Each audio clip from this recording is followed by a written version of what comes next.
For decades, the labor market has rewarded the college-educated with high salaries and lucrative benefits packages. In part, this was a reflection of skills bias, with businesses and industries demanding higher levels of skill for a rapidly evolving economy. But other kinds of bias were also at work.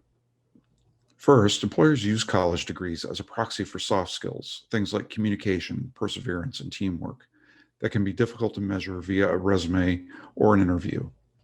The second kind of bias, however, relates more to the kinds of work that are seen as having social prestige, which are mainly in the domain of so-called knowledge economy work.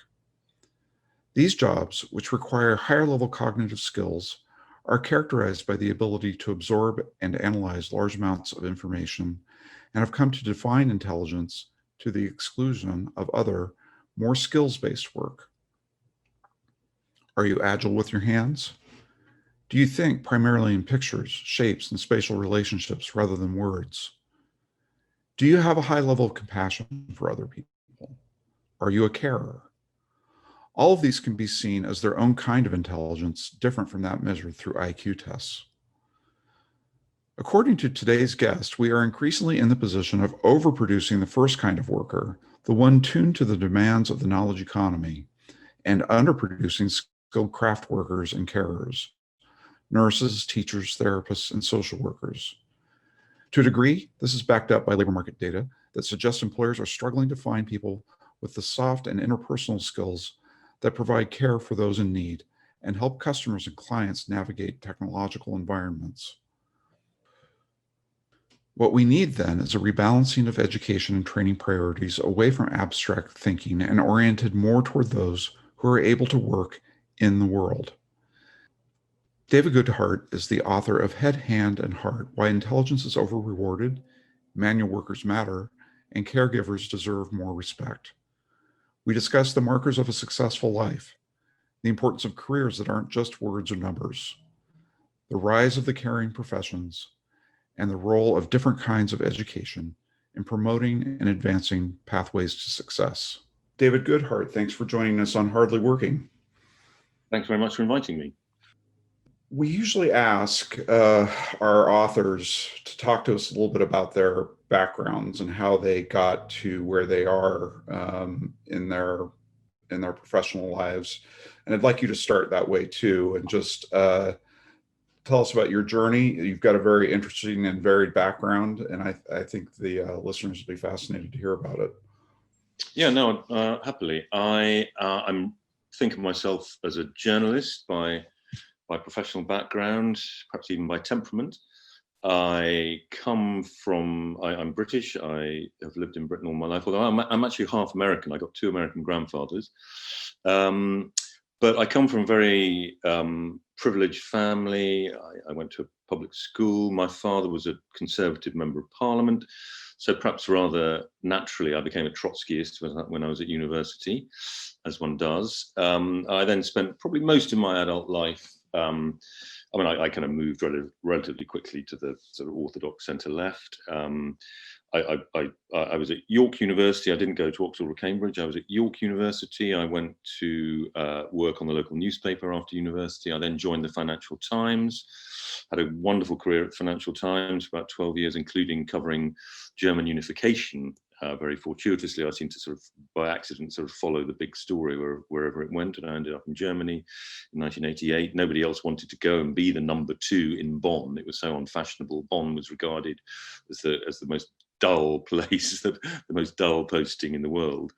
I then, after that, I left the FT and set up my own magazine, a magazine called Prospect, but based partly on your own American essay writing tradition, which we have rather less of, even though a lot of your essays are written by Brits. We have great newspapers and great weeklies, but we don't have the equivalent of the Atlantic Monthly and the New Yorker and the New York Review of Books. Well, we have the London Review of Books, but and I wanted to set up a kind of British version of the Atlantic. Which I wouldn't really say it has quite reached those heights, but it still exists. I edited it for 15 years. In the course of doing that, most of my adult life, I belonged to the sort of orthodox centre-left, really. When we launched Prospect in '95, it was seen as kind of vaguely part of the sort of New Labour Blair firmament. We weren't that political with a capital P, but we probably were quite sympathetic to that broad turn of events politically. But I then became sort of associated with a slightly more sceptical perspective on contemporary liberalism. Particularly in 2004, I wrote an essay in my own magazine called Too Diverse, which explored the tension between diversity and solidarity. I mean, the sort of two dominant principles of the modern left, you might say, which are kind of both logically and sort of sociologically kind of in tension with each other. If one assumes that, if one accepts the common sense psychological assumption that people tend to be readier to trust and share with people they have something in common with, or feel familiar with. And it was reprinted, the whole essay, 6,000 words of it was reprinted in The Guardian, and that sort of got me into the whole, I'd never really thought very much about race and immigration and multiculturalism and things like that prior to that. But it got me interested in that, and I ended up writing a book called The British Dream in 2013. And in the meantime, I think I sort of shed some of my centre-left prejudices, particularly I think the notion that that small c conservative values are perfectly decent, and that actually, wanting a relatively stable, familiar world is not a crime. Which sort of certain strands of modern liberalism do tend to regard it as. So I think, I would still call myself a social democrat. I guess I politically occupy somewhere in the middle of the spectrum. I'm rather attracted to Daniel Bell. Was asked for his political credo. I think it was back in the 1980s or the 1990s. And he said, I'm a social democrat in economics, I'm a liberal in politics, and I'm somewhat conservative in social and cultural matters. And I think that's rather an attractive place to be. And I think a lot of modern populism is a sort of bastard expression of the lack of that strand in mainstream politics. If that combination had been available to voters, both in Europe and in America, I think we might have avoided some of the sort of political disruption and alienation that we've seen in recent times. So, first of all, that's a fascinating journey. As you were talking, I was thinking about your, your experience in Bonn, and even the instinct or happenstance that led you there. Is so important.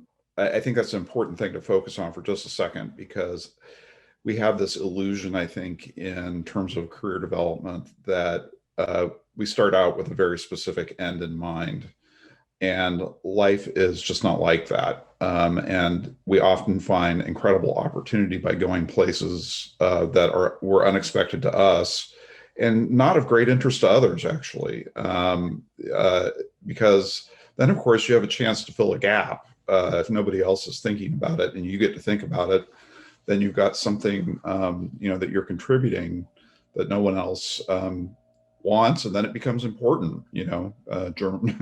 Reunification of Germany becomes extremely important. So that's very. Just wanted to highlight that in kind of listening to your story. Well, particularly the luck aspect of it. I mean, I just really was lucky at being in the right place at the right time. And one of the, we'll perhaps come on to this, but one of my previous book, The Road to Somewhere, I talked about the value divide that led to the political alienation that led to Brexit, Trump, and so on. And I talk about actually borrowing from the American sociologist Talcott Parsons, who talks about this spectrum of identity between achieved identities and ascribed identities. And I think one of the main gulfs in our society is between the highly educated and mobile, who tend to have a view of themselves as a product of their own achievements, and they are to some extent, but I think that can easily sort of tip over into a kind of liberal hubristic view of the world, and we constantly need to be reminded of how frigging lucky we are.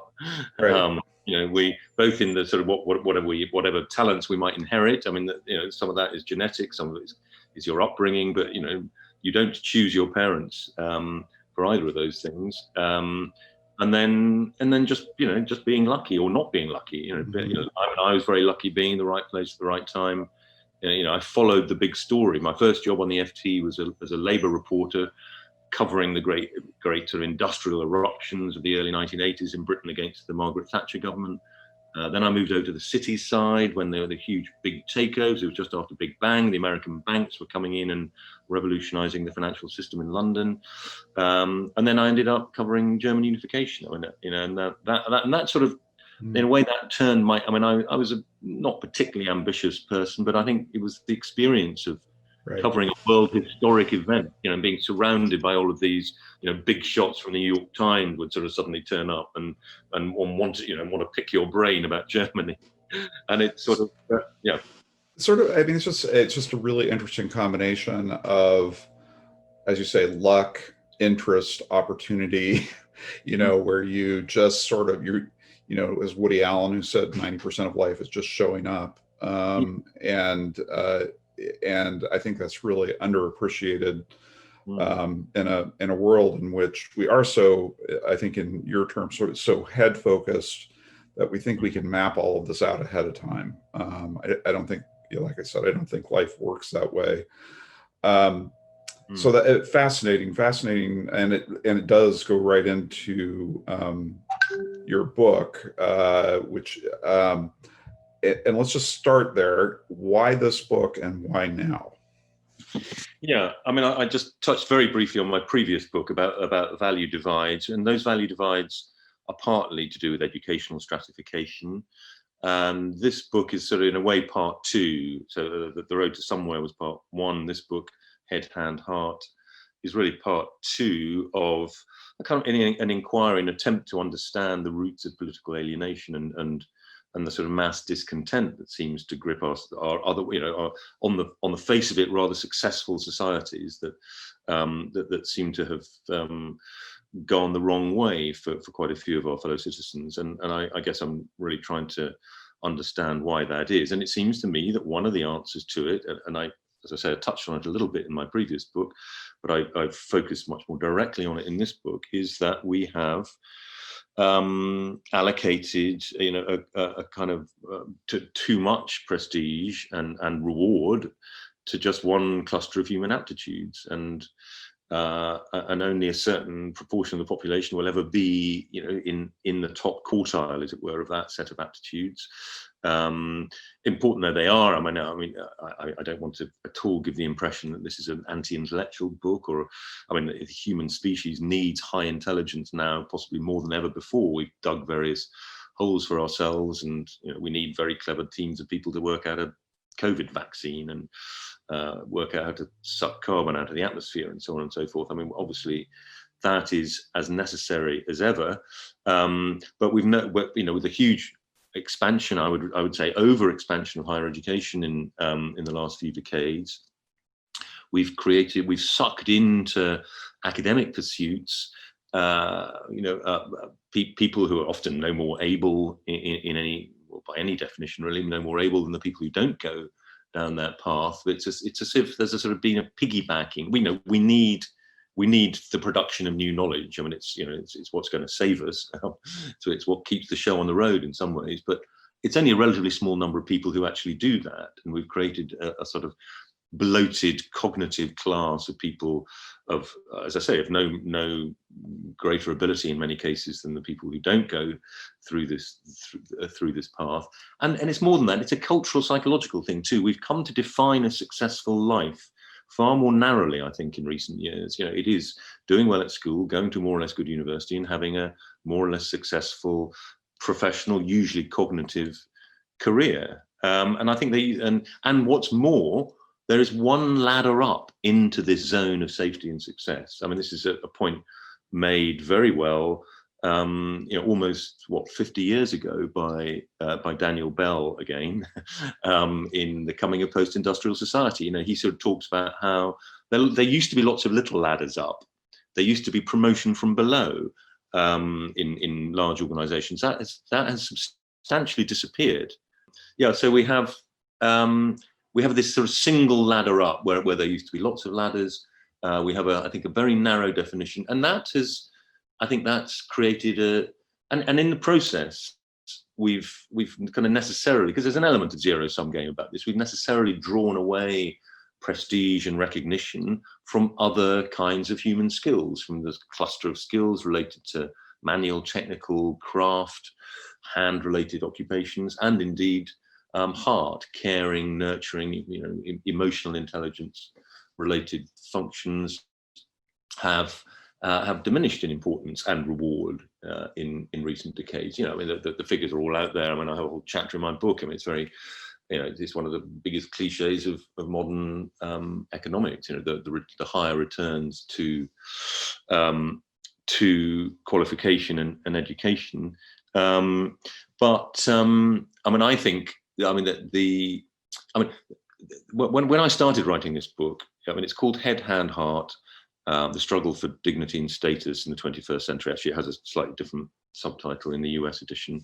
And I sort of thought of it as slightly idealistic. I mean, almost a bit new agey, head, hand, heart. But actually, the more and this is it's a sort of journalistic polemic. I mean, I'm not claiming this is a great work of scholarship. So I was kind of researching it as I went along, and I discovered that sort of this is going to have to happen anyway.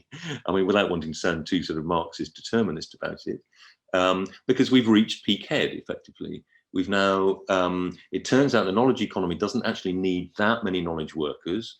I mean, we're still in the foothills of artificial intelligence, but we're already seeing signs of this, of the economy no longer requiring the same level of cognitively trained workers. You can see it both in the UK and the US. You can see it in the decline of the graduate income premium. You can see it in the fact that, certainly in the UK, I think it's similar in the US, about a third of graduates are in non-graduate employment, even 5 to 10 years after graduating. And that's with a pretty elastic definition, pretty generous definition of what a graduate job is. So I think there will have to be, and meanwhile, we have these, huge skill shortages in skilled trades, in the so-called missing middle, the sort of technical, technician type functions, the people that keep the show on the road in many ways, the non-academically trained engineers and technicians who do, who do vital maintenance, the maintenance guys of our society, as it were. We've got big shortages there, and we have huge recruitment crises, at least in Britain and Europe, and I think to some extent in the US, in nursing and care more generally. And so we'll be kind of forced to adjust our reward system so that the notion of merit and the sort of cognitive meritocracy. I mean, there's been a lot of books recently that have been having a go at the concept of meritocracy, and my book is partly in that. I mean, Michael Sandel wrote his Tyranny of Merit, Daniel Markovitz's book on the meritocracy trap and all of that, and I kind of go along with some of that, but my emphasis is more on the prefix cognitive in the phrase cognitive meritocracy. That the problem is not so much, I mean, commonsensically, we will always need, we will need meritocratic selection for jobs, particularly for top jobs. You don't want to be operated on by someone who's failed their surgery exams. But the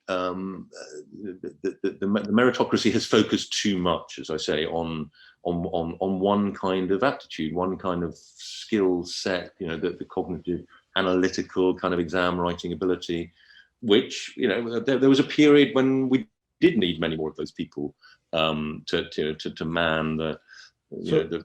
Let's just pause there. We focus on IQ as being that's the measure of intelligence. We don't really, I don't think, have other measurements of other kinds of intelligence. Can you talk about that a little bit? What are the other kinds of intelligence, and then how do we go about measuring them? Yeah, well, this is a very pertinent question. I mean, the whole concept of IQ is itself, as you know, quite controversial. I'm not an expert on this, but I read quite a lot of the intelligence research, and it does seem to be that there is something that one might call kind of raw intelligence, IQ type intelligence, or pattern recognition intelligence, which kind of on its own doesn't necessarily make a successful, capable person. I mean, given the kind of demands of sort of communication abilities, social intelligence, and so on, and even people with high levels of IQ type intelligence often don't. They're very good at rationalizing. I mean, they're not necessarily very effective people, but still, I mean, it counts for something. It's real, and it is pretty embedded in our societies, even though people take IQ tests less. I mean, SATs tests are sort of partly have an IQ element to them. We used to have something called the 11 plus in the UK, which decided what kind of school you went to at the age of 11. I mean, aptitude tests that employers routinely used for promoting people and indeed employing them in the first place, or often have IQ elements. So, I mean, that will remain, I think, an important sort of aspect of sort of selection and the distribution of reward in a way.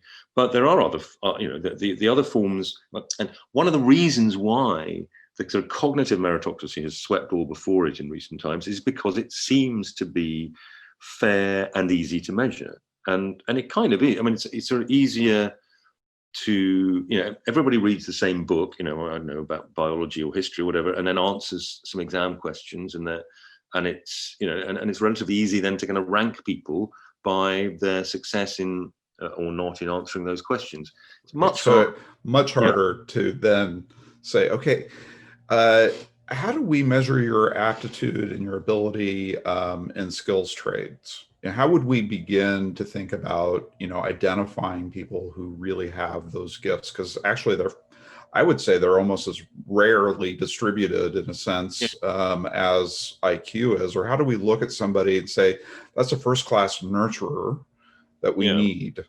and we need to build that up? Yeah, well, I think that's a very good question, and it sort of it goes to the heart of what I think distinguishes my critique of meritocracy from, say, Sandel or Markowitz, because I'm actually saying, let's not, and in any case, the reality is we are never going to abandon the concept of meritocracy, but let's shift it. Let's indeed, paradoxically, let's have more of it in some of these other areas, like in care, because as things currently stand, care is something that is very difficult to measure. It's very difficult to judge the quality of a carer, or it's a much more intuitive thing. So, that person is clearly a good carer. You need to kind of observe them over time.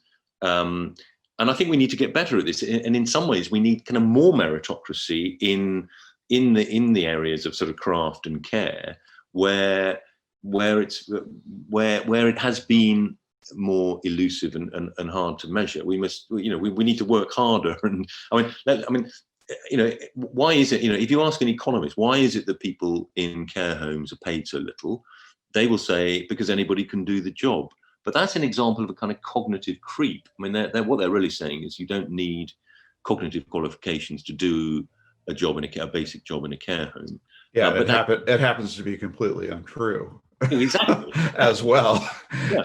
Not anybody can do that work. In fact, it's very difficult work to do well. Exactly. I mean, that's my point, that, you spend 5 or 10 minutes in a care home or a hospital even, and you can see some people are good carers, like in any walk of life. Some people are good carers, some people are okay carers, and some people are crap carers. And we tend to, and presumably promotion in a hospital is part to some extent based on observing somebody's ability over time, but I think it's much harder to do, and there's probably much less differentiation actually in pay and reward more generally in care, because how somebody working on a geriatric ward in a hospital who's spent the afternoon bathing people or just making people's lives a little bit less miserable for for several hours. How do you measure that? I mean, it's very, very hard to measure it, but we should try. I mean, I'll give you another example. Just ask you to react to this. I mean, because I also work on criminal justice reform. One of my passions, actually, about it is prison education. Right now, if you have the opportunity to get any education, if you're in prison, it's almost always in skilled trades. That's where everybody gets pushed, as if that were as if it were true that people in prison somehow had a disproportionate concentration of gifting for skilled trades, which is certainly not true. It's people they're people like all other people, and some of them can do that kind of work, and many people can't. But if you have opportunity for education, then we push people towards skilled trades as if that's all they were good for, right? I mean, a kind of prejudice. There's a kind of prejudice embedded in that. That is very disruptive. Yeah, well, funny you should say that, because I mean, I've got a little bit in my book where I talk about the disappearance of carpentry and metalworking. I think you call it shop class in America, don't you? The disappearance of shop class from the school curriculum, but it's all now being taught in prison instead. Which it would be actually better if they taught it less in prison, or had a broader range of things that they taught, because there'll be lots of very, very academically able people probably in prison whose life course, but perhaps partly because they were so clever, they've been frustrated by their circumstances and have ended up in crime. And there'll be people with great nurturing potential. But those things are ignored, as you're saying, and with this over-concentration. Yeah. But let's get it back into schools and have less of it. It betrays. Yeah. Right. No, I think that's right, and I think it betrays the bias. Right. If you're not in prison, then your pathway is college. I want to just move on to some of these other questions we've got. So you alluded to this earlier, which is that we've got kind of an overabundance of head workers in the knowledge economy, that we can't actually absorb the number of people. The economy can't absorb the number of people who are getting credentialed for these kinds of jobs. So what's going to happen then? What do you think the end result of that is? Because I agree with you. I think that path is narrowing over time, and yet we're putting more and more people into that funnel. Yeah, no, and we're creating a crisis of expectations too, because people have been told, that if you do well at school and you go to college, you're sort of guaranteed entry into this zone of safety and success called the professional class. And more graduates are finding that that's not the case, or that they end up doing, pretty routine kind of administrative type jobs for, I don't know, $25,000, $30,000 a year, that they're jobs that their non-graduate, non-college graduate peers could easily have done, or indeed their non-college graduate parents might have done. So there's a sort of crisis of expectations, and I think it's had a political impact already. I mean, I think things like the sort of these are eruptions of political emotion, I think, are partly driven by this category of disappointed graduate.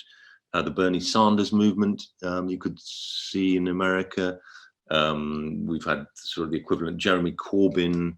Most of the people who support these leftist movements tend to be middle class, lower middle class graduates. You might even say some of the Black Lives Matter stuff. I mean, that's obviously a whole different subject. But the frustration of young black graduates who come out of college and find they're not getting decent employment. They have the explanation, oh well, it's racism, and maybe it is in some circumstances. But I think it's much more to do with the overproduction of kind of the middling and lower cognitive skills. And I think what is going to happen is that. What I hope happens is that the people who would have done those kinds of jobs are increasingly going to, as it were, follow the market signals, which are telling them that actually a skilled trades job or a technical job of some kind, or indeed a caring job, some kind of face-to-face caring job in education or health is going to be where they're heading, and they're going to take with them a desire to make those jobs as well paid as is reasonable, and with as high, with a higher level of recognition than they currently have. And I do think this could be one of the things. The pandemic has been a very messy experience, I think, for both in the US and in much of Europe. But I wrote this book before the pandemic. I wrote it in 2019, and I managed to a proof stage, managed to weave in lots of references to the pandemic and added a preface about the pandemic. But I do think that the way in which we became more aware, just to put it at its lowest, we became very much more aware of our interdependence, of our dependence on people doing very basic jobs, driving vans, filling the shelves in supermarkets. Their invisibility, at least temporarily, disappeared, and we became thankful for the job they were doing, as well as, of course, the carers and the doctors.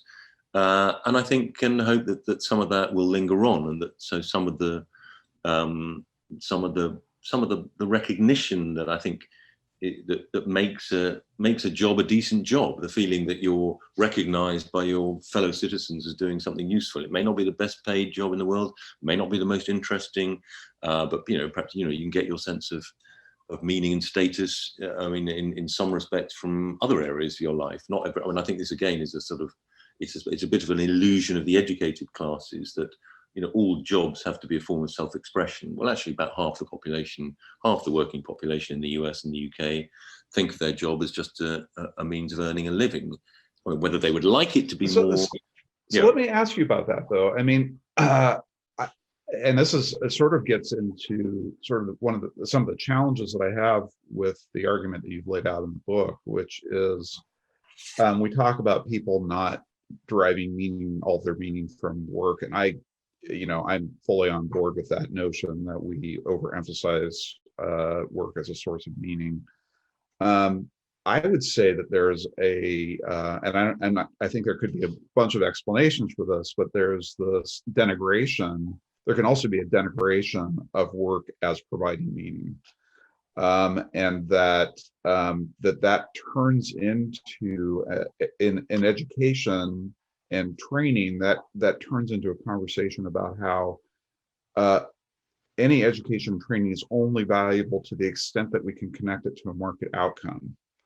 It's all about, this is all about just providing for yourself and your family, and that work, it's actually wrong to think about work as being a source of meaning, or that somehow that's a waste of time and effort. What do you think of that? No, well, I think it's interesting. There were huge debates about education in the 19th century. They were often nothing at all to do with the economy. At a time when economies were, just a very small fraction of the size they are now, and people's, incomes were tiny compared to now. And yet, the focus of the education debate was much more on, creating the civilized individual, the good citizen. And I think, I think too much of our education debate has become very economistic. And I think we should, I'm very much in favor of, we had an education secretary here called Michael Gove, who was associated with trying to sort of re-inject sort of rigor into, very much, it's kind of influenced by E.D. Hirsch and those kinds of thinkers, trying to challenge the sort of progressive child-centered education of recent decades.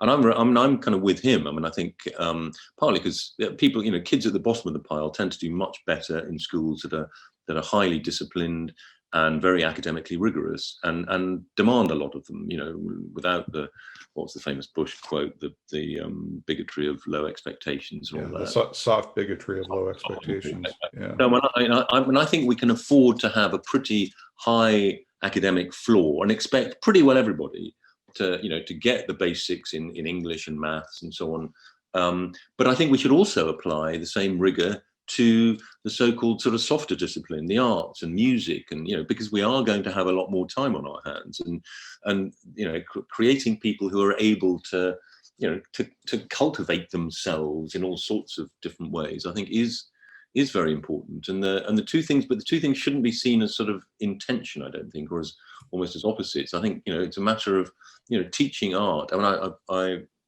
I know someone who set up a very traditional, very, very successful, traditional, very disciplined school in North London, overwhelmingly ethnic minority kids, and they're already getting extraordinarily good exam results. But it also has the most brilliant art department and a very strong music department, because these disciplines are sort of taught rigorously. They're not soft options. They're taught as rigorously as maths or English is taught. And obviously not everybody can learn to play the piano well, but actually probably most people can, if they're well taught enough. Well, and even if they can't, I was hopeless in art class, right? As well, I did have to take a year of shop class when I was in high school, and it was torture for me. But there are certain things that you learn even when you're bad at something. And as long as we're in it, as long as we focus on performance and outcome, like you're only worthy of this kind of education if you're excellent at it. I think that's a huge problem. But learning the humility of being bad at something is probably quite good for your character. Absolutely, yeah.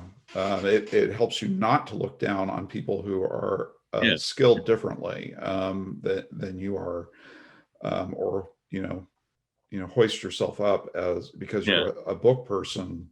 Although I also we shouldn't be naive about this either, though. I mean, I think that the whole kind of the whole idea of kind of equality of esteem, I think, is always going to be a bit of a myth. I think we have to recognise that, or rather, you can have equality of esteem at the kind of level of the average person. Why should someone who's perhaps a tiny bit more cognitively able than someone who's very technically manually able, why should they regard themselves in any way superior? But if you kind of draw the camera back and look at society as a whole, I think we will always esteem, high intelligence, knowledge creating intelligence. I mean, the kind of Einsteins and not just Einstein, I mean, just very, very clever people, who go to the Ivy League universities or the Oxfords and Cambridges and do stuff. I think that, that will always be specially esteemed, but we don't have to. But I think we can apply that idea of a more equality of esteem for the vast bulk of us. So this gets into the sort of, obviously we agree that we've privileged a certain kind of intelligence in society, the sort of abstract, head focused, over other types of intelligence, whether it's manual, sort of hand or interpersonal intelligence. So we agree on that. Where I struggled with the book was that I think that there's always a danger in these things being misinterpreted, right?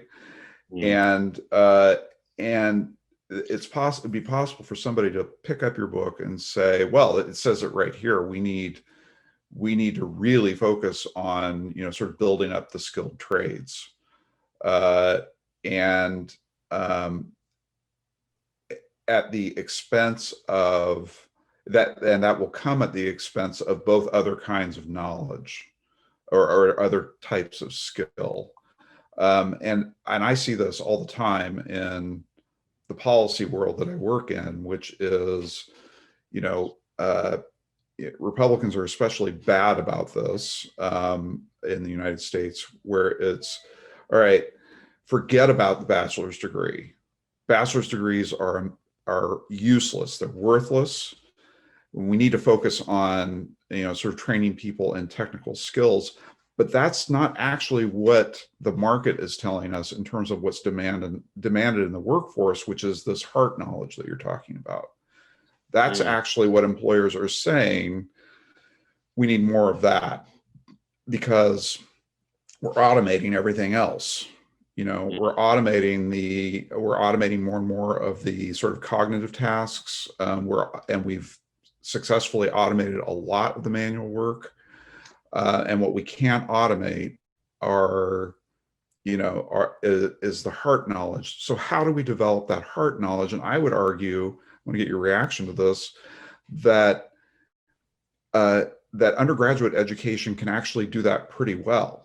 If it's structured properly, if it's taught properly, that people can gain not just knowledge, but certain skills in an undergraduate education that lend themselves toward being able to relate effectively to other people. So I'm going to stop talking and just have you react to that. Well, yeah, I think there is something in that. I mean, I think one of the problems here, though, is that often you learn these kind of soft skills. I mean, if you haven't learned them in the family, or you've only sort of partly learned them in the family. I mean, I think college, particularly perhaps the more elite residential colleges, I mean, most of the Ivy League and liberal arts universities tend to be residential, don't they? I mean, I think about half of American students, university college students, live at home.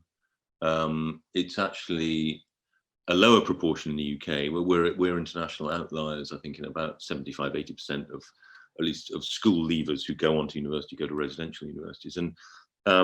And one of the arguments made is that the people, in a sense, it doesn't matter. We have all this evidence that shows that, particularly if you're doing a non-vocational kind of humanities degree, you forget most of what you learned at university.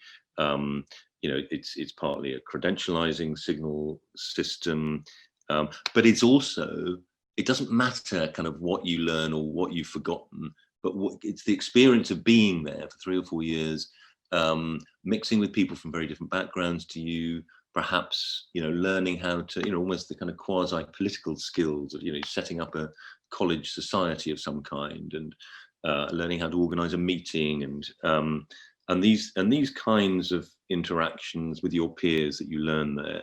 And I do think that is one of the, and it's also one of the attractive things, one of the reasons why so many kids still want to go to university in the UK, even though some of the market signals are starting to tell them that it may be, particularly at the lower end, may be a waste of their time.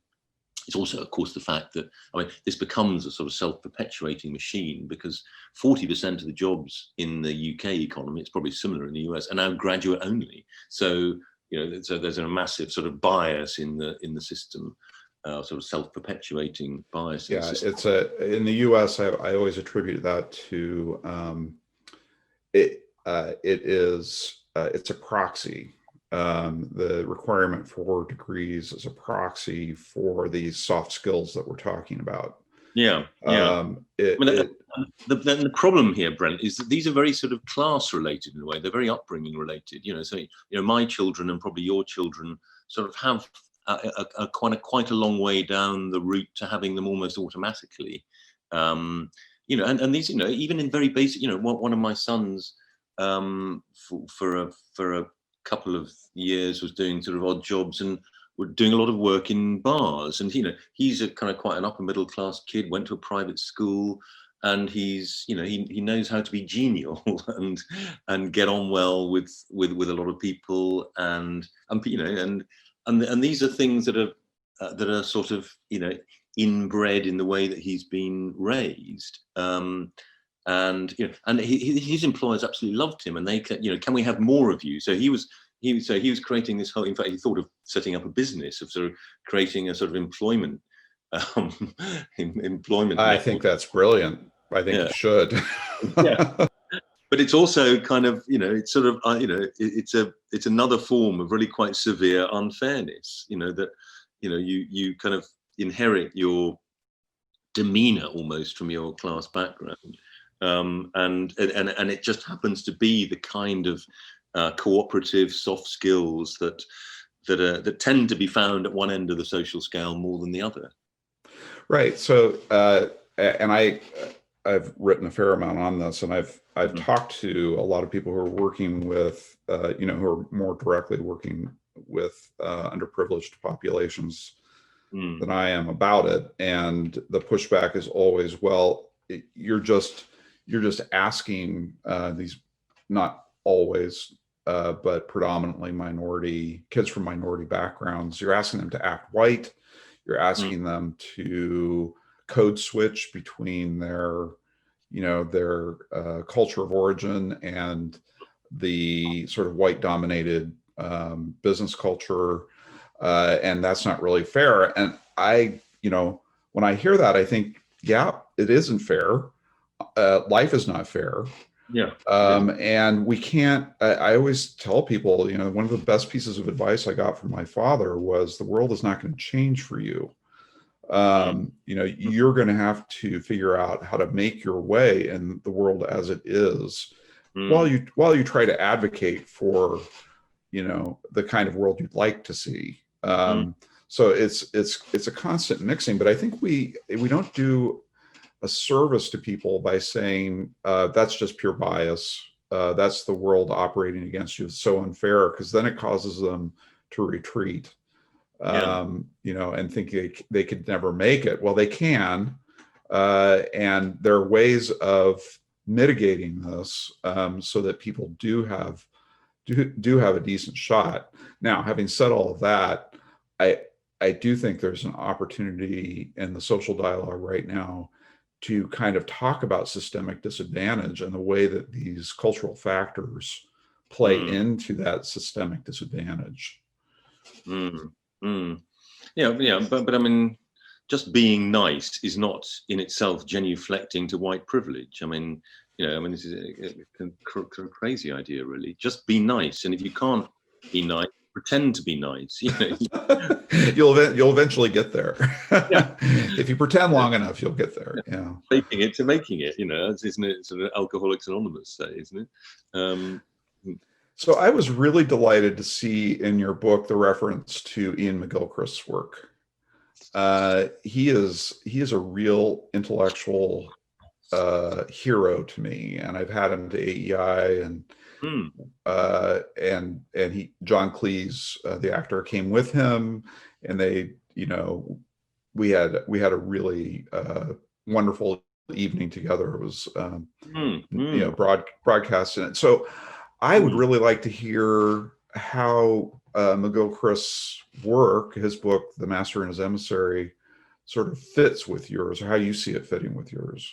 Mm. No, I mean, I kind of discovered him while I was writing the book, actually, and I've met him a couple of times, and I share your admiration for his work. I mean, I think it kind of fitted in with what I was writing about, well, about the limits of the sort of cognitive meritocratic worldview, and particularly in politics. I think I talked about the McGilchrist book in the final chapter, along with a kind of critique of the dominant sort of liberal anywhere politics that populism is pushing back against, sometimes in ugly ways, I think sometimes in quite legitimate ways. And I think I was citing, I remember hearing a speech by David Miliband, who should really have been Labour leader. He was stabbed in the back, if you remember, by his brother Ed Miliband, a few years ago, and has now left politics. But he, leading Labour politician. I think this was the third anniversary, I think, of the Brexit vote in 2016, and he was talking in a big audience of the LSE. Great sort of heroic figure for certain people in British life, the prince across the water kind of thing. And he talked about the Brexit vote, and I don't think he mentioned. I mean, he talked only about Labour's failure on economic growth and its failure to redistribute more income. There was nothing about how people feel. There was nothing about national identity. There was nothing about feelings of being left behind and what the roots of those might be. I mean, it seemed a very kind of, and it kind of made me think that so much, particularly of centre left politics, has been sort of clever but mechanistic. It just hasn't had a sufficiently sophisticated emotional dimension to it. And therefore, it's very, I can't remember which part of the brain it is, but it's very left brain. It's very,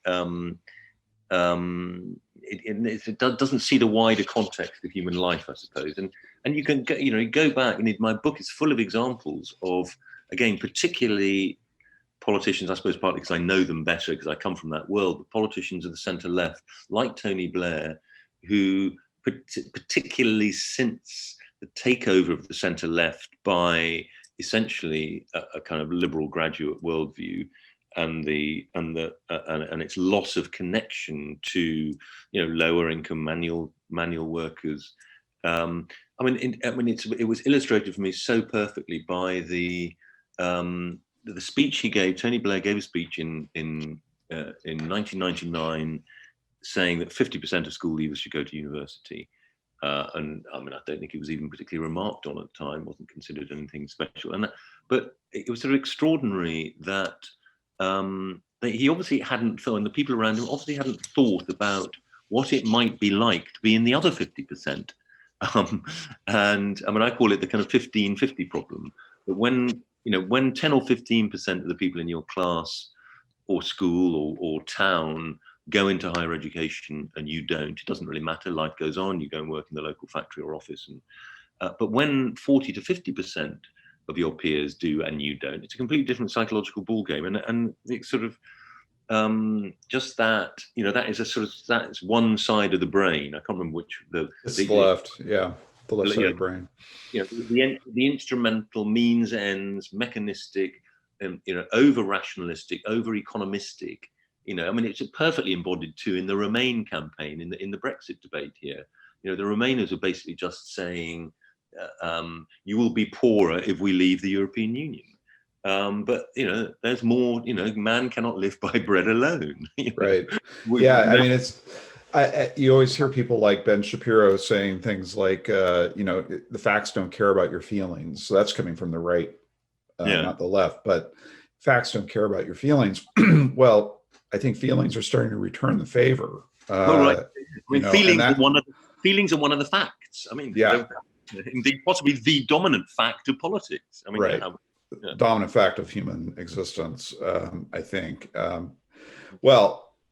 This has been absolutely fascinating conversation. The book is Head, Hand, Heart: Why Intelligence is Over-Rewarded, Manual Workers Matter, and Caregivers Deserve More Respect, by our guest, David Goodhart. And I can't recommend his work highly enough to the audience. Accessible, which is important, and extremely well written. So David, thank you so much for joining us. And I'm going to go read your other books, and we will have you back on again sometime. Oh, lovely. Well, thank you very much, Brent. Really good to talk. Thank you for joining us on this episode of Hardly Working. I'm your host, Brent Orrell, and I hope you tune in next time to learn more about the state of workforce development in America. Be sure to like and subscribe to our podcast. Let us know at vocation@aei.org if there are any topics you'd like us to cover. As always, we hope you find the job that fits so well it feels like you're hardly working.